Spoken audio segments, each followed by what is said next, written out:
Hi ಎಲ್ರಿಗೂ ನನ್ನ ಮತ್ತೊಂದು ವಿಡಿಯೋಗೆ ವೆಲ್ಕಮ್ ಹೇಳ್ತಾ ಇವತ್ತು ನಿನ್ನೆ ತುಂಬ ಟಯರ್ಡ್ ಆಗಿದೆ, ಎದ್ದು ಜಿಮ್ಗೂ ಹೋಗಿಲ್ಲ. ಈಗ ಲೇಟಾಗಿ ಎದ್ದಿದ್ದೀನಿ, ಕೆಲಸ ಎಲ್ಲ ಸ್ಟಾರ್ಟ್ ಮಾಡಬೇಕು. ಬೇಗ ಬನ್ನಿ ಗುರು. ಇವಾಗ ಬಂದೆ ಹೋಟ್ಲಾಕಕ್ಕೆ, ಟೈಮ್ ಆಲೆ 12:45 ಆಗ್ಬಿಟ್ಟೈತೆ. ಇವಾಗಂತೂ ತುಂಬ ಟೈಮ್ ಆಯ್ತೈತೆ, ಟೈಮ್ ಕವರ್ ಮಾಡೋಕ್ಕೆ ಐತಲ್ಲ. ಯಾಕೆಂದರೆ ಲೇಟಾಗಿ ಬಂದಷ್ಟು ಬಿಸ್ನೆಸ್ಸು ಸ್ವಲ್ಪ ಕಡಿಮೆ ಆಗ್ಬಿಡುತ್ತೆ. ಆದಷ್ಟು 11 ಗಂಟೆಗೆ ಬಂದು ಹೋಟ್ಲ್ ಹಾಕಬೇಕು ಅಂತ ಇರ್ತೀನಿ. ಆ ಕೆಲಸ ಈ ಕೆಲಸ ಅಂತ ಟೈಮ್ ಆಗೋದೇ ಗೊತ್ತಾಗಲ್ಲ ಅತ್ತೆಗೆ. ಅದರಲ್ಲಿ ಬೇರೆ ಈ ಅಣ್ಣ ಯಾರೋ ಹೋಟ್ಲು ಹಾಕೋಕ್ಕೆ ಇಲ್ಲಿ ಗಾಡಿ ಬೇರೆ ನಿಲ್ಲಿಸ್ಬಿಟ್ಟವನೆ. ಇವಾಗ ಈ ಗಾಡಿ ಎತ್ತಿಸ್ಬೇಕು. ಈ ಗಾಡಿ ಅವರು ನೋಡೋಣ ಬನ್ನಿ. ಗಾಡಿ ಆ ಕಡೆಗೆ ಹಾಕ್ಬಿಡಿ ಹೆಂಗೆ. ಹಾಂ, ಹೋಟ್ಲ್ ಹಾಕ್ತೀವಿ, ಅದಕ್ಕೆ ಒಂಚೂರು ಆ ಕಡೆಗೆ ಹಾಕ್ಬಿಡಂಗೆ ಏನಣ್ಣ. ಒಂಚೂರು ಗಾಡಿ ಆ ಕಡೆಗೆ.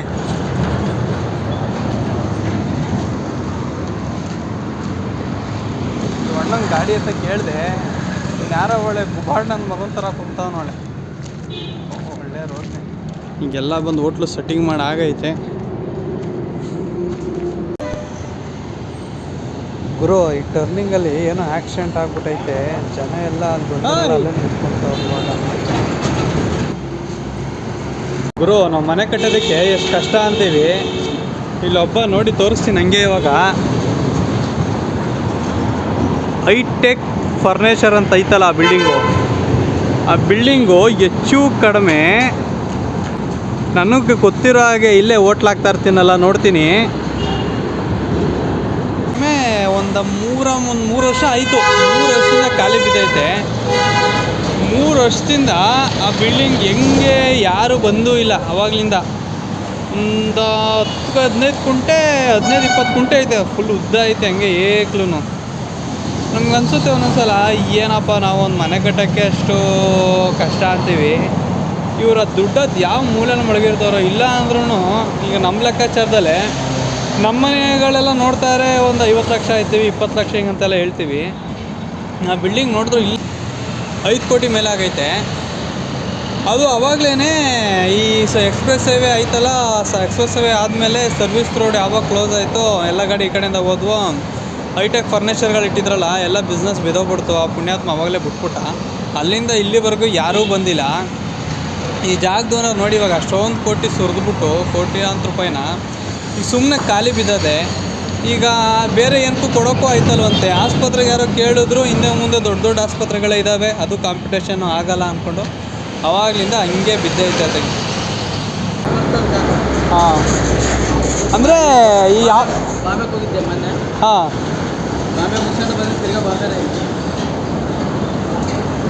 ಡೈಲಿ ಬಾಂಬೆ ಟು ಬಾಂಬೆಯಿಂದ ರಿಟರ್ನ್ ಇಲ್ಗೆನಾ? ನೀವು ಗಾಡಿ ನಿಲ್ಲಿಸ್ತಿರಲ್ಲ, ಅಲ್ಲಿ ಊಟ ಫ್ರೀನಾ? ಅದು ಮಹಾರಾಜ್ ಹೋಟೆಲ್ಗೆ ಹಾಕ್ತೀವಿ. ಹಾಂ, ಹೊಟ್ಟೆ ಎಷ್ಟು ದೊಡ್ಡದಿರುತ್ತೆ. ನೀವು ಯಾವಾಗಲೂ ಒಟ್ಟಿಗೆ ಕರ್ಕೊಂಡು ಹೋಗ್ತಿರೋ ಜನ ಎಲ್ಲನೂ, ಅದಕ್ಕೆ ನಿಮಗೆ ಫ್ರೀ ಅಲ್ಲ? ಹಾಂ, ಒಂದು ಸಲ ಹೋದ್ರೆ ಎಷ್ಟು ಬಿಸ್ನೆಸ್ ಮಾಡ್ತಾರಣ್ಣ ಹೋಟ್ಲರು? ಎಲ್ಲಿ? ಅದೇ ನೀವು ಕರ್ಕೊಂಡು ಹೋಗ್ತಿರಲ್ಲ, ಒಂದು ಊಟಕ್ಕೆ 1000 ರೂಪಾಯಿ ನಾನು ಹಾಕೋದು. ಒಂದು ಊಟಕ್ಕೆ 1000 ರೂಪಾಯಿನಾ? ಎಲ್ಲಿ ಅದು? ಮಹಾರಾಷ್ಟ್ರ. ಏನಕ್ಕೆ ಅಷ್ಟೊಂದು ಜಾಸ್ತಿ? ಆ ಹೋಟೆಲು ಫುಲ್ ಮಹಾರಾಜ್ ಹೋಟೆಲು. ಓ, ಸೋಫಾ ಥರ ಕುಂತ್ಕೊಳ್ಳೋದು ಆ ಥರ. ಒಂದು ಚಪಾತಿ 150 ರೂಪಾಯಿ. ಅದಕ್ಕೆ ಒಬ್ರು ಊಟ ಮಾಡಿದ್ರೆ 1000 ರೂಪಾಯಿ ಆಗುತ್ತೆ ಅಂದರೆ ನಮ್ಮ ದುಡಿಮೆನೇ 1000 ರೂಪಾಯಿ. ನಾವೆಲ್ಲ ಹೋಗಿ ಊಟ ಮಾಡೋದು? ಹಂಗೆ. ಹಾಂ, ಅಪ್ಪ ನಮ್ಮೂರಲ್ಲಿ 5 ರೂಪಾಯಿ ಕಣ ಅಂತ ಹೇಳ್ತೀನಿ ಅವ್ರಿಗೆ. ಹಾಂ, ಏನಂತಾರೆ ಅದಕ್ಕೆ? ಅದು ನಿಮ್ಮೂರು, ಇದು ಮಹಾರಾಷ್ಟ್ರ ಏನು ವ್ಯತ್ಯಾಸ? ತಟ್ಟೆ ನಮ್ಮ ಕಡೆ ಇದು ಪ್ಲೇಟ್ಗೆ ಪ್ಲೇಟ್ ಹಾಕ್ತೀವಿ, ನಮ್ಮ ಕಡೆ ಅದೇನಪ್ಪ ತಟ್ಟೆ ದೊಡ್ಡದಿರ್ತಲ್ಲ, ಹಾಂ, ಅಂಥದ್ರಲ್ಲಿ ಉಣ್ಬೇಕು. ಅದೇನೇ ಎಲ್ಲಾದ್ರೂ ಎಲ್ಲ ದುಡ್ಡು. ಊಟನೇ ತಾನೇ. ಅವರಂದ್ರೆ AC ಸೋಫಾ ಗೀಫಾ ಈ ಥರ ಹಾಕ್ಬಿಟ್ಟು ದುಡ್ಡು ಕೀಳ್ಬೇಕಲ್ಲ ಸಣ್ಣಗೆ, ಅದಕ್ಕೆ ಆ ಥರ ಮಾಡ್ತಾರೆ. ಏನೋ ಮಾಡೋಕ್ಕಾಗಲ್ಲ. 2 ಇಡ್ಲಿ 2 ಇಡ್ಲಿಗೆ 300 ರೂಪಾಯಿನಾ? ಅಂದರೆ ಆಲ್ಮೋಸ್ಟ್ ನಿಮ್ಮ ಈ ಬಸ್ನ ಬುಕ್ ಮಾಡ್ಕೊಂಡು ಬರೋರೆಲ್ಲ ದುಡ್ಡಿರೋರೆ, ಎಲ್ಲ ದುಡ್ಡಿರೋರು ಬರ್ತಾರೆ, ತಿಂತಾರೆ. ನಮ್ಮಂಥರೆಲ್ಲ ಎಲ್ಲೋ ಹೋಗೋಕ್ಕಾಗುತ್ತಲ್ಲಿ. ನಮ್ಮಂಥರೆಲ್ಲ ಇಂಥ ಜಾಗದಲ್ಲಿ ಊಟ ಮಾಡ್ಕೊಂಡು ಐತಾರವಾಗಿ ಜೀವನ ನಡೆಸ್ಬೇಕಷ್ಟೆ. ಎಷ್ಟು ವರ್ಷ ಆಯ್ತಣ್ಣ ನೀವು ಈ ಬಸ್ ಡ್ರೈವಿಂಗ್ ಡಿಪಾರ್ಟ್ಮೆಂಟ್ ಹೋಗಿ? ಇದಕ್ಕೆ ಬಂದು 16 ವರ್ಷ ರನ್ನಿಂಗ್. 2 ವರ್ಷ ಆಯ್ತು. ಯಾವ ಬಸ್ಸು ಓಡಿಸೋದು ನೀವು ಅಂದ್ರಲ್ಲ ಅದು ಐರಾವತ ಸಿಟ್ಟಿಂಗಾ ಸ್ಲೀಪಿಂಗಾ ಸ್ಲೀಪಿಂಗಾ ಐರಾವತ ಹೊಡಿತಾ ಇದ್ಯಾ ಹ್ಞೂ ಈಗ ಅಂಬಾರಿ ಇವಾಗ ಅಂಬಾರಿ ಗಾಡಿ ಓಡಿಸ್ತಾ ಇರೋದಾ ಈಗ ಇಲ್ಲಿ ಎಲ್ಲಿಂದ ಸ್ಟಾರ್ಟ್ ಆಗೋದು ಬಸ್ ಅದು ಶಾಂತಿನಗರ ಶಾಂತಿನಗರದಿಂದ ಬೆಂಗಳೂರು ಶಾಂತಿನಗರದಿಂದ ಡ್ರಾಪ್ ಎಲ್ಲಿಗೆ ಡ್ರಾಪ್ ಬಾಂಬೆ ಬಾಂಬೆಗೆ ಮೆಜೆಸ್ಟಿಕ್ ಬರ್ತೀವಿ ಬುಕ್ಕಿಂಗ್ ಆಗಿರ್ತದೆ ಹಾಂ ಹಾಂ ಮೆಜೆಸ್ಟಿಕ್ ಕೂಡ ಬಾಂಬೆ ಒಬ್ರಿಗೆ ಟಿಕೆಟ್ ಎಷ್ಟಾಗುತ್ತಣ್ಣ 2300 ರೂಪಾಯಿ 2300 ಒಬ್ರು ಟಿಕೆಟ್ 2300 ಊಟ ಗೀಟ ಎಲ್ಲ 5000 ಆಗುತ್ತಪ್ಪ ಒಂದು ಸೈಡ್ ಒಬ್ರಿಗೇನೆ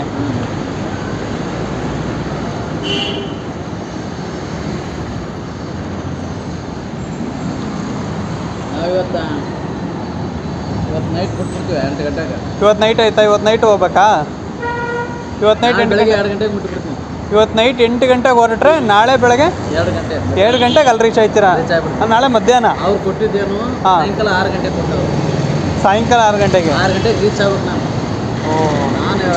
ಇನ್ನೂ ಬೇಗ ಹೋಗಿ 2 ಗಂಟೆ ಆಟ ನಾಳೆ ಅಂದರೆ ಮಧ್ಯಾಹ್ನ 2 ಗಂಟೆಗೆ ಹೊಂಟೋಯ್ತೀರಾ 6 ಗಂಟೆಗೆ ಇರುತ್ತೆ ಆರಾಮಾಗಿ ಹೊಂಟೋಗ್ಬೋದಲ್ಲ ಯಾವ್ಯಾವ ರೂಟ್ ಹೋಯ್ತೀರಾ ಹೋಗುವಾಗ ಹುಬ್ಳಿ ಮೇಲೆ ಹೋಗ್ತೀವಿ ಬೆಂಗಳೂರಿಂದ ಹೋದರೆ ಹುಬ್ಳಿ ರೂಟು ಎಷ್ಟು ಕಿಲೋಮೀಟ್ರ್ ಆಗುತ್ತೆ ಟೋಟಲ್ 1900 1900 ಅಂದರೆ 2000 ಕಿಲೋಮೀಟ್ರು 2000 ಕಿಲೋಮೀಟ್ರು ಈಗ ನೀವು ಓಡಿಸ್ತೀರಲ್ಲ ಒಬ್ಬರೇ ಓಡಿಸ್ತೀರಾ ಯಾರು ಸ್ಪೇರ್ ಡ್ರೈವರ್ ಇರ್ತಾರಾ ಇಬ್ಬರು ಇರ್ತೀವಿ ಇಬ್ರು ಓಡಿಸ್ತಾರಾ ನೀವು ಎಷ್ಟು ಕಿಲೋಮೀಟ್ರ್ ಓಡಿಸ್ತೀರಾ ಹೇಳಕ್ ಬರಲ್ಲ ಹಂಗೆ ಅದ್ಮಾಸ್ ಮೇಲೆ ಫ್ರೆಂಡ್ಶಿಪ್ ನಾನು ನೀನು ಹೆಂಗೆ ಕ್ಲೋಸ್ ಅದಿವೆ ಜೊತೆಲಿದ್ದಾಗ ಈಗ ಜೊತೆಲೇ ಈ ಫ್ರೆಂಡೇ ಹಾಂ ಅಂದರೆ ಅವನು ನಾನು ಅಡ್ಜಸ್ಟ್ಮೆಂಟ್ ಮೇಲೆ ಈಗ ನಾನು 1000 ಓಡಿಸ್ಬೋದು ಹಾಂ ನಾನು ಒಟ್ಟಿನಲ್ಲಿ ಇಷ್ಟೇ ಅಂತಲ್ಲ ಒಂದು ಹೆಚ್ಚು ಕಡಿಮೆ ಓಡಿಸ್ತೀರಾ 500-600 ಕಿಲೋಮೀಟ್ರ್ ಓಡಿಸ್ತೇನೆ ಈ ಕಡೆಯಿಂದ ಇವತ್ತು ನೈಟ್ ಹೋಯ್ತೀರಾ ಅಣ್ಣ ನಾಳೆ ಮಧ್ಯಾಹ್ನ 2 ಗಂಟೆಗೆ ಅಲ್ಲಿಗೆ ಹೋಯ್ತೀರಾ ಆಮೇಲೆ ಎಷ್ಟು ಗಂಟೆ ಆಲ್ಟಲ್ಲಿ ನಾಳೆ ನೈಟು ಮತ್ತೆ ತಿರ್ಗಾ ಒಳ್ಳೆ ಬೆಳಗ್ಗೆ 5 ಗಂಟೆ ಬಿಡ್ಬೇಕು ಅಂದರೆ ಅದು ನಾಳೆ ನೈಟ್ ಇದ್ದು ನಾಡ್ದು ಬೆಳಗಿನ ಜಾವ 5 ಗಂಟೆಗೆ ಬಿಡೋದು ಹಾಂ ನಾಡ್ದು ಬೆಳಗ್ಗೆ ಅಂದರೆ ಸೇಮ್ ಅದೇ ಅವರ್ಸು ಲೆಕ್ಕಾಚಾರದಲ್ಲಿ ಮತ್ತೆ ಇಲ್ಲಿಗೆ ರೀಚ್ ಆಯ್ತೀರಾ ಹಿಂಗೆ ಹೋಗಿ ಹಿಂಗೆ ಬಂದು ವಾರ ಮುಗಿತು ಅಂದರೆ ಒಂದು ವಾರಕ್ಕೆ ಮಾತ್ರ ಆ ಥರ ಟ್ರಿಪ್ಪಾ ಇವತ್ತು ಹೋಗಿ ಬಂದರೆ ನಿಮಗೆ ಮತ್ತೇನೊಂದು ರಜಾ ಹಾಂ ಓಕೆ ಈಸಿ ಅನ್ಸುತ್ತಲ್ಲ ಕೆಲಸ ಹಂಗಾರೆ ಆರಾಮ್ ತಾನೆ ಈಜಿ ಆರಾಮ ಇಲ್ಲಿವೇ ಲೋಕಲ್ವ ಕಷ್ಟ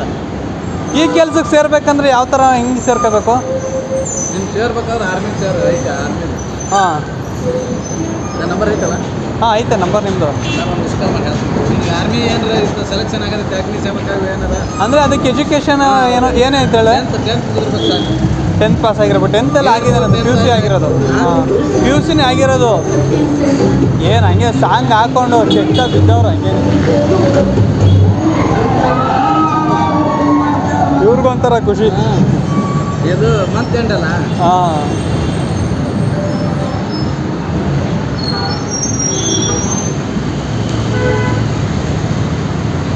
ಏನು ಮಾಡೋಕ್ಕಾಗಲ್ಲ ಮಕ್ಕಳು ಕಾಲೇಜ್ ಬಂದು ನಾವು ಈಗ ನೋಡೋದು ಈ ಡಿಸೆಂಬರ್ ತಿಂಗಳಲ್ಲೆಲ್ಲ ಟ್ರಿಪ್ಪೇ ಅಲ್ಲ ಎಲ್ಲ ಟ್ರಿಪ್ ಪ್ಲ್ಯಾನ್ ಮಾಡ್ತಾರೆ ಅವ್ರ ಏಜಲ್ಲಿ ನಾವೆಲ್ಲ ಟ್ರಿಪ್ ಹೋಗೋಕ್ಕಾಗುತ್ತೆ ಯಾವ ಟ್ರಿಪ್ಪು ಇಲ್ಲ ಬದನೇಕಾಯಿ ಇಲ್ಲ ಎಲ್ಲ ಊರು ರಜೆ ಸಿಕ್ಕಿದ್ರೆ ಅಜ್ಜಿ ಮನೆ ದೊಡ್ಡಪ್ಪರವರು ಚಿಕ್ಕಪ್ಪರವರು ಈಗ ನೋಡು ನಮ್ಮ ಬಸ್ಸಲ್ಲೆಲ್ಲ ಹೈ ಲೆವೆಲ್ ಬರ್ತಾರೆ ಹಾಂ ನಮಗೆ ಒಬ್ಬರು ನಮಸ್ಕಾರ ಮಾಡ್ತಾರೆ ಹಾಂ ಒಬ್ಬರು ಥ್ಯಾಂಕ್ಸ್ ಹೇಳ್ತಾರೆ ಒಬ್ಬರು ಸ್ವೀಟ್ ಕೊಡ್ತಾರೆ ಒಬ್ಬರು ಏನೇನೋ ಕೊಡ್ತಾರೆ ಒಬ್ಬರು ಮರ್ಯಾದೆ ಕೊಡ್ತಾರೆ ಅವರು ಮರ್ಯಾದೆ ಕೊಡಲ್ಲ ಹಾಂ ಒಬ್ಬರು ಕೊಡಲ್ಲ ನಾವು ನೋಡ್ತೀವಲ್ಲ ಇಲ್ಲೂ ನಮ್ಮ ಹೋಟ್ಲಲ್ಲೂ ಅಷ್ಟೇ ಕೆಲವೊಬ್ರು ಬರ್ತಾರೆ ಇನ್ನೂ ಎಷ್ಟು ಚೆನ್ನಾಗಿ ಮಾತಾಡ್ತೀರ ಕೆಲವೊಬ್ರು ದುರಾಂಕರದಲ್ಲ ಸಾಯ್ತಾರೊಳೆ ಅಯ್ಯೋನ ಹಂಗೆ ಹಿಂಗೆ ಅಂತಾರೆ ಈ ಬಿಡಿಯೋಣ ಯಾಕೆ ತಲೆ ಕೆಡಿಸ್ಕೊಳ್ಳೋದು ಚೆನ್ನಾಗಿ ಮಾತಾಡ್ಸಿದ್ರೆ ನಾವು ಚೆನ್ನಾಗಿ ಮಾತಾಡ್ಸೋದು ಇಲ್ವಾ ನಮ್ಮ ಪಾಡಿಗೆ ನಾವು ಇರೋದು ಅಷ್ಟೇ ತಲೆ ಕೆಡಿಸ್ಕೊಳ್ಳೋಕೆ ಹೋಗ್ಬಾರ್ದು ಜಾಸ್ತಿ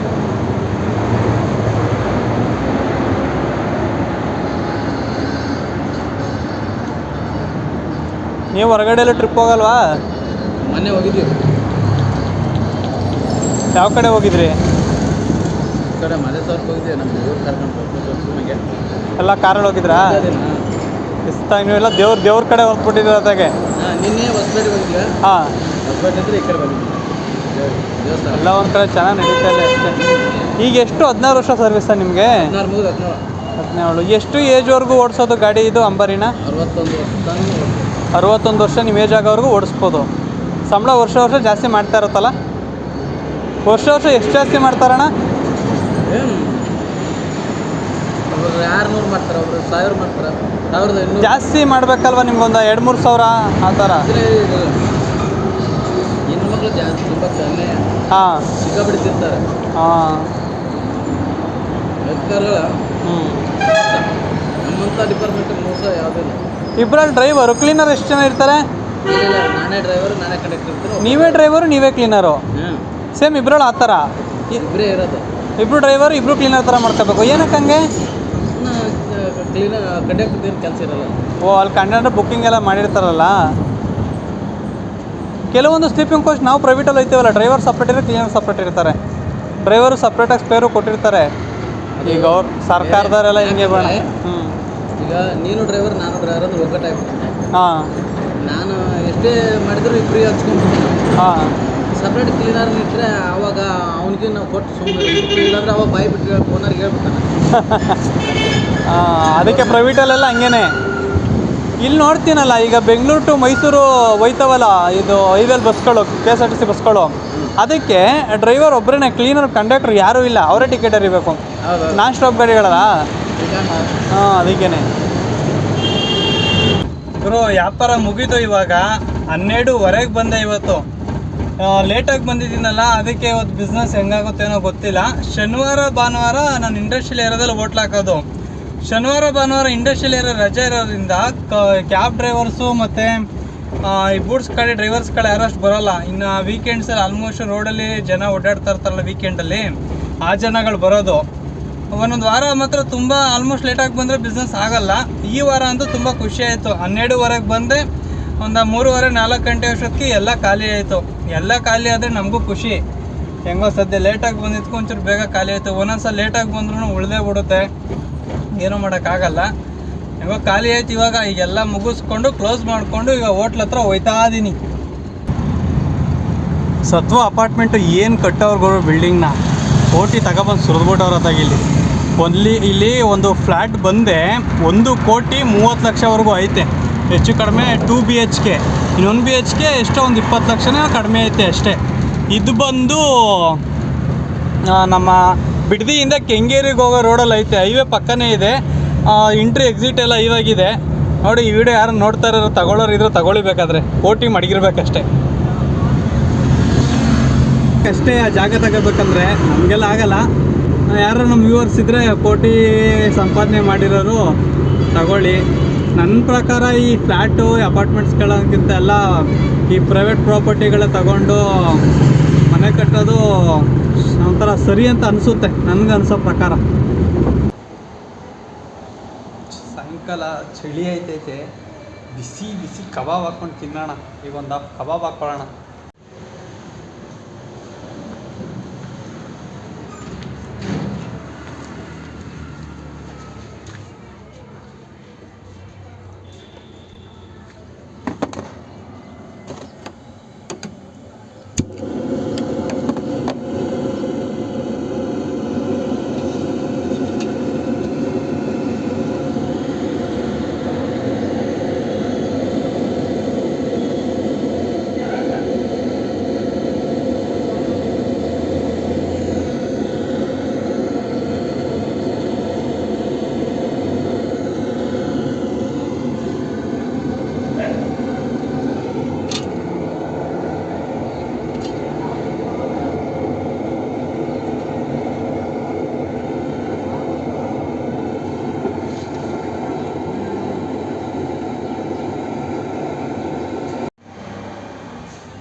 ಕಬಾಬ್ ಹಾಕ್ಕೊಂಡಿದ್ದೀನಿ ಇವಾಗ ತೋರಿಸ್ತೀನಿ. ಕಬಾಬ್ಗೆ ಒಳ್ಳೆ ಪುದೀನ ಚಟ್ನಿ ಐತೆ. ಇದಕ್ಕೆ ಹಿಂಗೆ ಡಿಪ್ ಮಾಡಿಕೊಂಡು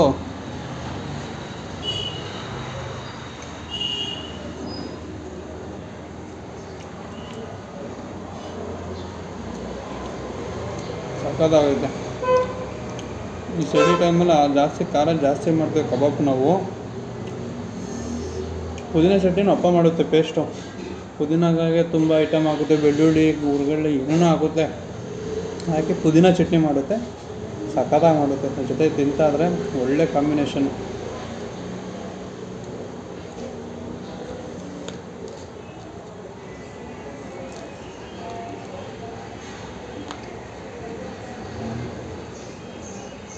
ಈ ಬಸ್ ನೋಡಿ ಏನು ಸಖತ್ತಾಗಿ ಮಾಡ್ಸೋನು ಗುರು. ಗ್ರೀನ್ ಕಲರಲ್ಲಿ ಹಂಗೆ ನೋಡಿ ಹಿಂಗೆ ಮಾಸ್ ಲುಕ್ಕು. ಏನಪ್ಪ ಹೆಚ್ಚು ಕಡಿಮೆ ಈ ಆಲ್ಟ್ರೇಷನ್ ಮಾಡ್ಸೋಕ್ಕೆ ತುಂಬ ದುಡ್ಡು ಆಗುತ್ತೆ. ಚೆನ್ನಾಗಿ ಮಾಡಿಸಿದಾನೆ ಮಾತ್ರ. ಒಳಗೆ ಗ್ರೀನ್ ಕಲರಾಗೆ ತುಂಬ ಜಾತ್ರೆನೂ ಆಗಿಲ್ಲ. ಹಿಂಗೆ ನೋಡಿ ಎಲ್ಲ ಕಡೆ ಮಾಸ್ ಲುಕ್ ಆಗಿರಬೇಕು. ಆಲ್ ಡೇ ಜಾಲಿ ಡೇ ಮೇಲ್ಗಡೆ ಹೆಂಗೆ ಬರ್ಸಿದ್ದಾರೆ. ನಮ್ಮ ಕರ್ನಾಟಕ ರಿಜಿಸ್ಟ್ರ್ ಗಾಡಿ ಇದು.